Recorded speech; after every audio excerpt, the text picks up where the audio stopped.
Bienvenue, Madame, Monsieur, pour ce rendez-vous de l'information sur Business 24 Africa. C'est un plaisir de vous retrouver. Ouvrons cette édition avec les assemblées annuelles de la Banque africaine de développement qui se tiennent à Sharm el-Sheikh en Égypte.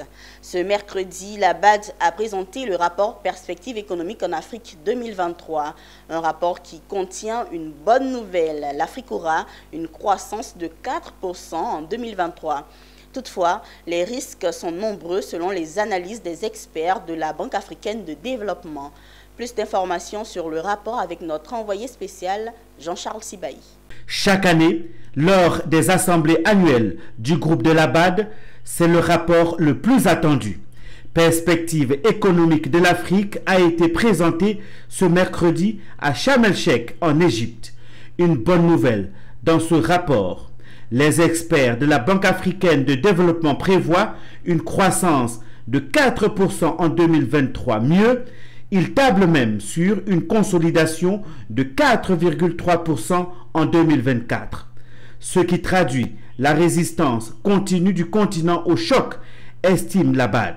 Cette résistance sera boostée par les améliorations attendues des conditions économiques mondiales alimentées par la réouverture de la Chine et un ajustement à la baisse des taux d'intérêt à mesure que les effets du resserrement de la politique monétaire sur l'inflation commenceront à porter leurs fruits, indique le rapport. Je retiens que la bonne nouvelle qui est dans ce rapport, c'est que malgré tous les facteurs de risque, malgré tous les vents contraires contre l'Afrique, la croissance africaine résiste, et non seulement elle résiste, mais elle est au-dessus ou autour de la moyenne mondiale, ce qui est très bien.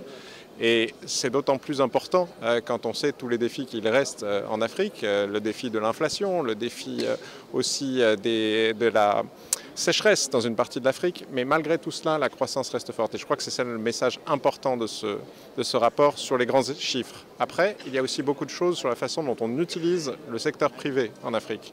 Et je pense que là, c'est vraiment aussi un message très important de dire l'argent public, bien sûr, on y pense toujours pour soutenir la croissance, pour aider au développement. Mais l'argent public, il a toujours une fin. C'est la fin de ce que les contribuables peuvent payer. Par contre, si on veut aller plus loin, si on veut vraiment financer tous les projets et tous les besoins de l'Afrique qui sont immenses, on le sait bien, on a besoin du secteur privé. Et c'est là-dessus que le rapport insiste, et il insiste à mon avis avec raison, sur le fait qu'il faut trouver les moyens d'aller chercher cet argent privé. Toutefois, les risques de décoration de ces perspectives sont bien réels. La prolongation du conflit russo-ukrainien et l'appréciation du dollar qui risque d'exacerber les coûts du service de la dette et pourrait accroître le risque de surendettement. La boussole perspective économique de l'Afrique 2023 de la BAD est donc à portée de main.